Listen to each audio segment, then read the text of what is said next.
तो आज मैं एक्सप्लेन करने वाला हूँ एक कल्टीवेशन मानुआ। सो बिना किसी बकवास के स्टार्ट करते हैं मानुआ से। तो चैप्टर की स्टार्ट में हम देखते हैं एक ड्रैगन और 3 बूढ़े जो हमारे एमसी के सामने खड़े हुए थे और तीनों बूढ़े बोलने लगते हैं, लिन हॉटियन, हमने तुझे हार्ट एंडिंग पॉइजन को दे दिया, इसलिए तू ज्यादा स्ट्रगल मत कर, तू बहुत जल्दी ही मरने वाला है, इसीलिए अच्छा यही होगा 9 हेवन क्रिस्टल को तू हमारे हवाले कर दे। फिर लिन हॉटियन अपने हाथों में से एक क्रिस्टल को निकालते हुए बोलता है, अच्छा ऐसी बात है क्या, मेरे हाथ में ही है, आजा और बुढ़ो तू ले सकता है तो ले ले। ये सब देख के बुढ़ा भी पैनिक करते हुए बोलता है, सेठ जल्दी से रोको उसे। वो बुढ़ा उसको रोक पाता उससे पहले एक बूम करके बहुत बड़ा धमाका होता है। फिर सीन चेंज होता है, हम देखते हैं एक लड़के को जो अचानक से उठ के बैठ जाता है। फिर शौक होके मन में सोचने लगता है, क्या अभी भी मैं जिंदा हूँ?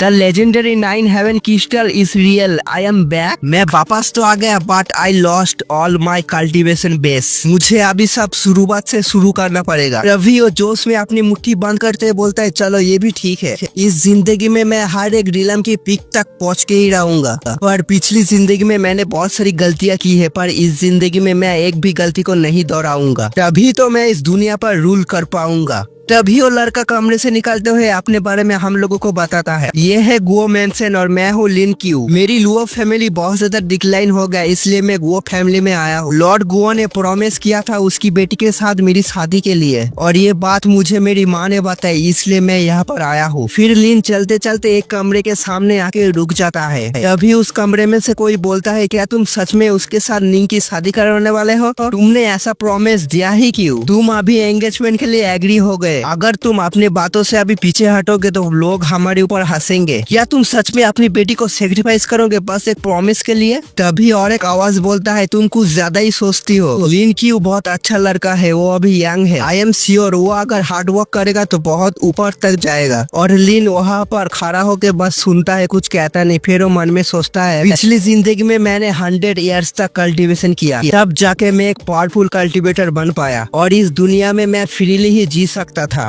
पर प्रेजेंट जिंदगी में मैं दूसरे लोगों के ऊपर रिले ही कर सकता हूँ। अभी लिन के सामने एक मेड आके बोलती है, सर क्या आपको नींद नहीं आ रही, मैं आपके लिए हॉट वाटर लेके आऊँ? फिर लिन बोलता है, नहीं मुझे जरूरत नहीं है, थैंक यू। तभी उस मेड के पास में एक नौकर आके बोलने लगता है, अरे तुम भी ना, ये लड़का इतना रिस्पेक्ट डिजर्व नहीं करता, ये तो बस एक डिक्लाइन फैमिली का शेमलेस पर्सन है। जो सुन के लिन बोलता है, तुम्हारी हिम्मत कैसे हुई ये बोलने की, फिर से बोलना। तभी वो नौकर हंसते हुए बोलने लगता है, मेरी मास्टर ने दया करके तुम्हें इस मैंशन के अंदर आने दिया, इसीलिए तुम खुद को गुओ फैमिली का मेंबर समझ लगे हो क्या? तुम ये सब डिजर्व नहीं करते। मेरी बातों की मतलब यही है, तुम अभी तक यहाँ से चले क्यों नहीं जाते? तभी एक मुक्का उसके मुंह पे ऊपर लगता है और हम देखते हैं उसकी वजह से उसकी एक दांत भी टूट जाता है। फिर नौकर अपने मुंह को साफ करते हुए बोलता है, तुम? लिन अपने पैर को उसके सीने के ऊपर रखते हुए बोलता है, एक नौकर को एक नौकर की तरह ही रहना चाहिए, उसकी हिम्मत कैसे जो मुझसे कहे यहाँ से चले जाए या ना जाए। तभी कोई बोलता है, रुक जाओ, और हम देखते हैं दूर से एक लड़की को आते हुए। तभी वो नौकर उस लड़की के सामने आके रोते हुए बोलता है, मैम प्लीज मेरे लिए जस्टिस करो, मैं तो बस इसे एक एडवाइस दे रहा था, पर ये इग्नोरेंट ब्रैट मेरे मुंह पे एक पंच मार दिया जिसकी वजह से मेरी दांत भी टूट गई। जो सुन के वो लड़की भी चिल्लाते हुए बोलती है, लिन क्यों, क्या मेरी पार्टनर ने तुम्हें ऑफेंड किया? तुमने उसे हिट क्यों किया? जो सुन के लिन बोलता है, तुम्हारा सर्वेंट बहुत ज्यादा रूड था, इसलिए मैंने बस उसे एक लेसन सिखाया। जो बात सुन के वो लड़की बोलती है, क्या तुम अपने आप को इस फैमिली का मास्टर मानते हो?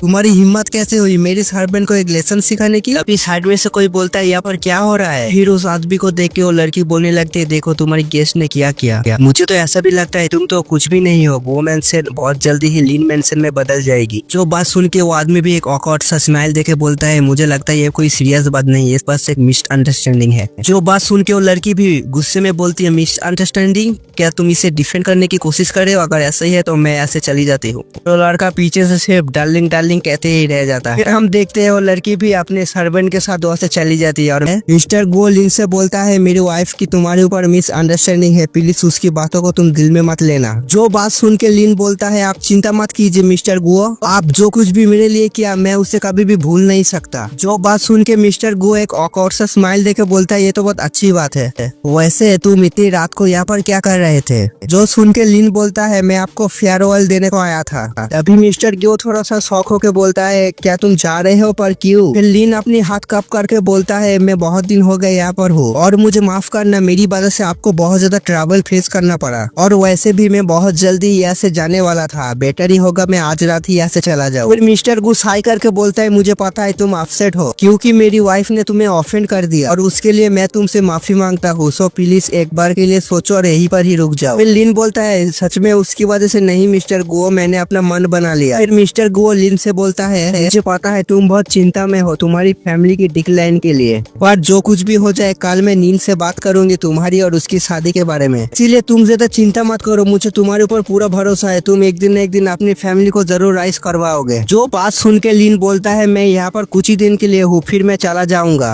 और मिस्टर गुओ आपकी बहुत बहुत शुक्रिया, आप जो मेरे ऊपर गुड इंटेंशन को रखते हैं। जो बात सुन के मिस्टर गुओ बोलता है और तुम्हारा और नीन का शादी का क्या? फिर लीन अपने हाथ में एक लेटर को निकालते हुए बोलता है इसी वजह से मैं आपके साथ बात करने के लिए आया था, ये जो मैरिज कॉन्ट्रैक्ट है मेरी फादर ने छोड़ के गया, इसीलिए मैं चाहता हूँ प्लीज आप इस एंगेजमेंट को कैंसिल कर दे मिस्टर गुओ। फिर लीन उस लेटर को देते हुए बोलता है मुझे पता है मेरी फैमिली बहुत ज्यादा डिक्लाइन हुआ है, इसी वजह से मैं आपकी डॉटर की फ्यूचर को बर्बाद नहीं कर सकता, इसीलिए मुझे माफ कर दीजिएगा मिस्टर गुओ। फिर मिस्टर गुओ बोलता है मेरे पास कोई रीजन नहीं है तुम्हें रोकने की, पर एक बात तुम इस मैरिज को पोस्टपोन कर सकते हो, इसको कैंसिल करने की क्या जरूरत है? लिन बोलता है थैंक यू मिस्टर गुओ, मैंने अपना मन बना लिया, आप प्लीज मेरे वेस को। लिन ने इतना बोला ही होता है कि साइड में से एक लड़की आके उसके हाथ से उस लेटर को छीन लेती है और फिर चिल्लाकर बोलती है डैड मैं इससे शादी नहीं करना चाहती। फिर उसका डैड बोलता है तुम बकवास करना बंद करो नीन। फिर नीन रोते हुए बोलता है ये हमारे घर में आया और आप मुझे कह रहे हैं मुझे इसे शादी करना पड़ेगा फॉर नो रीजन, मैं इसे शादी नहीं करना चाहती। फिर पीछे से कोई बोलता है नीन, हम देखते हैं उस तरफ से उसकी माँ आ रही थी। फिर नीन रोते हुए अपनी माँ से बोलती है माँ तुम तो मेरी सपोर्ट करोगी ना? फिर उसकी माँ बोलती है यहाँ पर आओ नीन। फिर जाने से पहले एक बार लीन की तरफ देख के हूँ करके वहाँ से चली जाती है। मिस्टर गुओ अपनी बेटी की ऐसी रूडनेस को देख के लीन से बोलता है मेरी बेटी एकदम उसकी माँ जैसी हुई है, उसके लिए मैं तुमसे माफी मांगता हूँ। जो सुन के लीन बोलता है कोई बात नहीं मिस्टर गुओ, मैं अभी यहाँ से चलता हूँ। फिर हम देखते हैं लीन वहाँ से चला जाता है और फिर लीन जाते हुए मन में सोचता है अभी मुझे जाके एक शांत सा जगह खोजना पड़ेगा और फिर जाके मैं खुद को और मेरी कल्टीवेशन को अपग्रेड कर पाऊंगा। फिर हमारा सीन चेंज होता है, हम देखते हैं लीन को जो एक पहाड़ के ऊपर मंदिर के अंदर एक बुद्धा के मूर्ति के सामने खड़ा हुआ है। लीन बुद्धा की मूर्ति को देखते हुए बोलता है ये जगह बहुत शांत है, आज से यही मेरा घर होगा। तभी बुद्धा की मूर्ति के ऊपर से एक मिट्टी आके उसके पैर के सामने गिरता, जो देख के लीन बोलता है मुझे माफ करना बुद्धा, और प्लीज मैं आपकी घर पे कुछ दिन रहना चाहता हूँ, मैं प्रॉमिस करता हूँ अगर मैं कल्टीवेशन में सक्सेसफुल हो गया तो आपके लिए मैं सोने की मूर्ति बनाऊंगा। फिर हम देखते हैं लीन को जो क्रॉस लैग करके अपनी कल्टीवेशन में बैठ जाता है और फिर मन में सोचता है अभी मैं सेकेंड टाइम सोल फॉर्मेशन में जाने वाला हूँ और वो तो बहुत अच्छी बात है, मेरी पिछली लाइफ की ग्रेट वाइड मैनुअल मेरे पास ही है। फिर सीन चेंज होता है, हम देखते हैं रात से सुबह हो जाती है और लीन अपनी कल्टीवेशन को पूरा करके मुंह पे एक स्माइल लेके मन में सोचता है सच में ग्रेट वाइड मैनुअल बहुत अमेजिंग है, मैं बस 2 दिन में ही प्राइमरी से GUI में एंटर कर चुका हूँ। सच में ये बहुत रिलीफ की बात है, मेरी बॉडी बहुत सूटेबल है कल्टीवेशन के लिए, इसलिए मैं बहुत जल्दी ही प्रोग्रेस कर पा रहा हूँ। फिर हम देखते हैं लीन को जो बाहर आ जाता है, फिर हमारी उंगली से एक फ्लिक करता है और वो एक फ्लिक से ही जितना पेड़ में फल लगा हुआ था वो सब गिर जाता है। फिर जाके घूमी घूमी करके वो सब फल को उठा लेता है। लीन उस फल को खा ही रहा था, फिर हम देखते हैं दूर से कुछ लोग उसकी तरफ ही आ रहे हैं। हम देखते हैं उस ग्रुप में से एक बंदा सामने आके बोलता है हे ब्रे तू कौन है और तू यहाँ पर क्या कर रहा है? जो सुन के लीन बोलता है क्या तुम मुझसे बात कर रहे हैं? जो सुन के वो आदमी भी बोलता है ऑफकोर्स तू ही तो सामने अकेला खड़ा हुआ है। जो सुन के लीन बोलता है मैं क्लियर कर देता हूँ, मैं कोई ब्रेड नहीं हूँ, मेरा एक नाम भी है। सेकंड बात, मैं यहाँ पर क्या कर रहे हो इससे तुम लोगों को कोई मतलब नहीं होना चाहिए। जो सुन के वो आदमी बहुत ज्यादा भड़क जाती है और गुस्से में बोलता है तेरी हिम्मत कैसे हुई इंपीरियल आर्मी के सामने ऐसी बात करने की, जल्दी से घुटे पे यार माफी मांग। लीन भी गुस्से में बोलने लगता है अगर मैं घुटे में नहीं आया तो क्या करेगा तू, दिखा मुझे। फिर वो बंदा अपनी मैन से तलवार निकालते हुए बोलता है तेरी हिम्मत तो बहुत है, तू गवर्नमेंट के सामने रिवेल करने की कोशिश कर रहा है, खूनाखूनी हो पाता उससे पहले इस साइड में से एक आदमी आके बोलता है मैं इसकी बिहाफ पे माफी मांगता हूँ, मेरा नाम है यूनसान, हम यहाँ पर कुछ जरूरी काम के लिए आए हैं और हम आपसे पूछ सकते हैं कि आप हमें बताएंगे आप यहाँ पर अकेले क्या कर रहे हैं? जो सुन के लीन बोलता है मैं पूरी दुनिया में घूम घूम के ट्रेनिंग करते रहता हूँ, मैं यहाँ पर रुका हूँ रेस्ट करने के लिए, क्या आप लोगों को कोई प्रॉब्लम है? तो बात सुन के वो बंदा बोलने लगता है हम तो बस यहाँ पर गवर्नमेंट की ऑर्डर से एक माउंटेन टाइगर को पकड़ने के लिए आएगा, आप तो यहाँ पर बहुत लंबे समय से हो इसलिए आपको कोई अजीब सा ऑरा फील हुआ है? लीन उन लोगों को घूरते हुए एक स्माइल देके बोलता है एक टाइगर, मुझे तो ऐसा लगता है आप लोगों ने मुझे ही थ्रेट करने के लिए यहाँ पर आए हो। वो बात सुन के वो आदमी भी थोड़ी देर के लिए शॉक हो जाता है। तो जैसे कि हम लोगों ने पिछले एपिसोड में देखा, हमारा लिन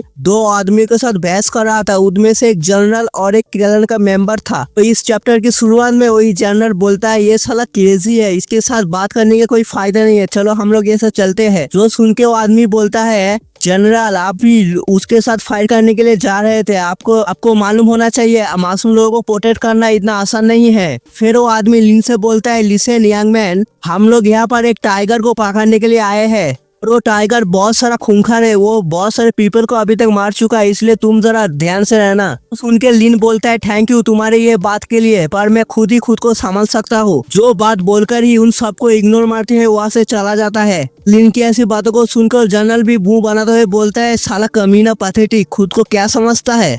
तरफ वो आदमी भी अपने लोगों को मोटिवेट करते हुए बोलते हैं चलो हम लोग भी उस टाइगर को मार देंगे, अगर हम लोग उस टाइगर को मार देते तो हम लोगों को भी बहुत बड़ा रिवॉर्ड मिलेगा। फिर वो आदमी भी अपने हाथ उठाते हुए बोलते हैं हाउ द जोश, फिर वो लोग बोलते हैं जोश इज फकिंग हाई। फिर हम देखते हैं हमारा लिन जो एक जगह और बैठ के खुद का ध्यान केंद्रित कर रहा था, उतने में जंगल में से बहुत जोर से रोड की आवाज आती है, जो सुन के ही लिन अचानक से अपनी आंखों को खोल के उस तरफ देखने लगता है। फिर हम देखते हैं लिन को जो उस जगह से उठ के सीधा रॉकेट की लॉन्च हो जाता है। फिर कुछ देर जाने के बाद लिन एक जगह पर आके रुक जाता है। सामने हम देख ही सकते हैं एक टाइगर के साथ बहुत सारे लोगों ने फाइट कर रहा है। थोड़ा सा जूम होता है, हम देख ही सकते हैं एक आदमी उस टाइगर के साथ फाइट कर रहा है। टाइगर सीधा उस आदमी के ऊपर झपट्टा मार देता है, जो देख के वो आदमी मन में सोचता है मैंने इस बीच को बहुत ज्यादा हल्के में ले लिया है, लगता है अब मुझे कोई नहीं बचा सकता, मैं यहीं पर ही मरने वाला हूँ। अभी हम देखते हैं हमारे लिन के हाथ को जो एक सिर्फ छोटा सा फ्लिक मारता है। फिर हम देख ही सकते हैं उस टाइगर की पूरी बैंड ही बच जाता है और वो आदमी भी लाइक अबे साला हुआ क्या, मैंने तो सोचा था आज मैं मरने ही वाला हूँ। फिर हम देखते हैं उस टाइगर को जो बेजान लाशों की तरह पड़ा हुआ है और उसके सामने ही लिन आके खड़ा हो जाता है और लिन भी लाइक साला मेरे सामने नाटक कर रहा है, जल्दी से उड़ जा नहीं तो अभी मैं सच में तुझे मार दूंगा। फिर वो टाइगर भी उसके पास कोई आया है ये महसूस करके उठ के रोड करने लगता है। टाइगर को ऐसे बर्ताव करते देख के लिन भी गुस्से में बोलता है तेरी हिम्मत कैसे हुई मुझे देख के गुर्राने की,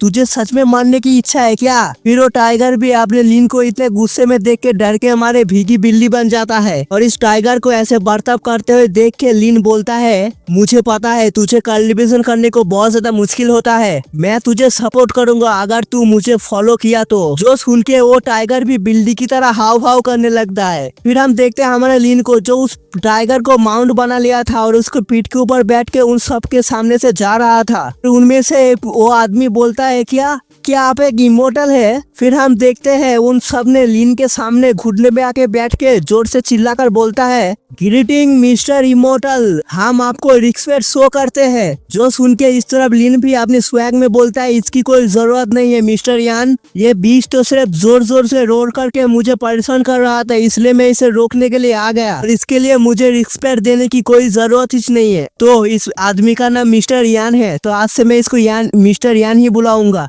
उसके बाद मिस्टर यान बोलता है फिर भी आपका बहुत ज्यादा शुक्रिया हमारी जान बचाने के लिए। फिर हम देखते हैं हमारा लिन उस माउंट के ऊपर बैठ के पीछे घूम के वहां से चला जाता है। फिर कुछ देर जाने के बाद ही वो टाइगर आसन से रुक के जोर से रोड करने लगता है और सामने हम देखते हैं एक बड़ा सा नेट का जाला जो सीधा लिन के ऊपर ही गिरने वाला है। फिर अगले सीन में ही वो नेट का जाला सीधा टाइगर और लिन के ऊपर ही गिर जाता है पूरा। इसकी वजह से लिन और टाइगर एक जाल में फंस जाता है। साइड में हम देख ही सकते हैं दो आदमी जो उस जाले को पकड़ा हुआ है और हमें पता चलता है ये दोनों ही जनरल के आदमी है। फिर वो जनरल भी हंसते हुए बोलता है हा इमोर्टल, क्या तू सच में एक इमोर्टल है, एक मामूली सा विष को कंट्रोल करने के बाद ही तो खुद को मान समझने लगा है क्या, देखना तुझे मैं कितनी आसानी से जाल में फंसा दिया। फिर पीछे से मिस्टर यान बोलता है जनरल ये तुम क्या कर रहे हो। जो सुन के जनरल भी पीछे मुड़ के हंसते हुए बोलता है हाँ देखो मैं ही इस टाइगर को पकड़ लिया हूँ और आपको जो रिवॉर्ड मिलेगा वो सिर्फ मुझसे बिलोंग करेगा। तो सुन के मिस्टर यान बोलता है तुम इससे बहुत ज्यादा पछताओगे।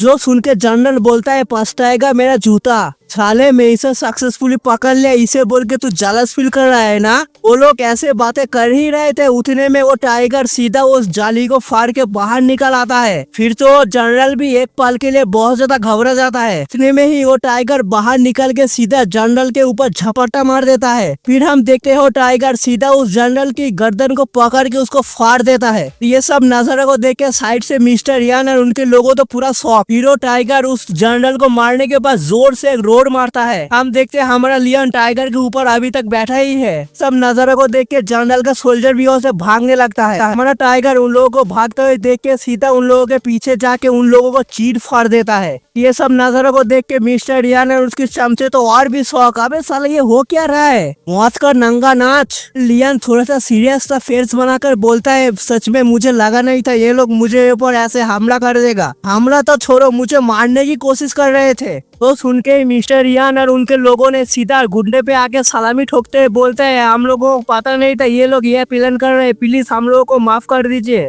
तो सुन के यान बोलता है, चिंता मत करो, मैं तुम्हारे ऊपर ब्लेम नहीं डाल रहा हूँ। चलो ठीक है, यहाँ पर तो प्रॉब्लम सॉल्व हो गया, अभी तुम लोग माउंटेन के नीचे जा सकते हो। तो सुन के मिस्टर यान घुटने पे आके सलामी ठोकते बोलते, थैंक यू मिस्टर इमोर्टल। फिर हमारा सीन चेंज होता है। हम देखते हैं लियन और टाइगर जो मंदिर के सामने आ गया है। लियन टाइगर से बोलता है, अब से हम यहीं पर ही रुकेंगे। फिर आगे बोलता है, तुम्हें एक नाम की जरूरत है, तुम इस माउंटेन पर ही रहते हो ना, इसलिए मैं तुम्हें माउंटेन टाइगर करके बुलाऊंगा। तो सुन के ही वो टाइगर शेप थोड़ा सा गुर्राता है। सीन चेंज होता है। हम देखते 5 दिन बाद, जहाँ पर 3 लोग वही माउंटेन पर आया हुआ है और उन 3 लोगों में से एक मिस्टर यान भी है। तो पास आज के वीडियो यही पर ही रहने देते हैं, क्योंकि मेरे पास थोड़ा सा काम आ गया है, उस काम को करने के लिए मुझे जाना पड़ेगा। लेकिन आप लोग ज्यादा चिंता मत करो, मैं आगे का चैप्टर भी बहुत जल्दी ही लाने की कोशिश करूंगा। मैंने अभी तक 3 मांगो एक्सप्लेन किया है, अगर उनमें से आपको कोई भी अच्छा लगा तो प्लीज कमेंट में लिख के बताना, मैं उसको ही पहले एक्सप्लेन कर दूं। और प्लीज मुझे सपोर्ट कीजिएगा, तो आपकी सपोर्ट के बिना मैं कुछ भी नहीं हूँ। सो अगर मेरी एक्सप्लेन अच्छी लगी तो क्या कर रहे हो, सब्सक्राइब करो, शेयर करो और कमेंट के लिख के बताना आप लोगों को मेरी एक्सप्लेन कैसा लगा। मैं आप सबसे मिलता हूँ नेक्स्ट वीडियो में, तब तक के लिए सी यू सून।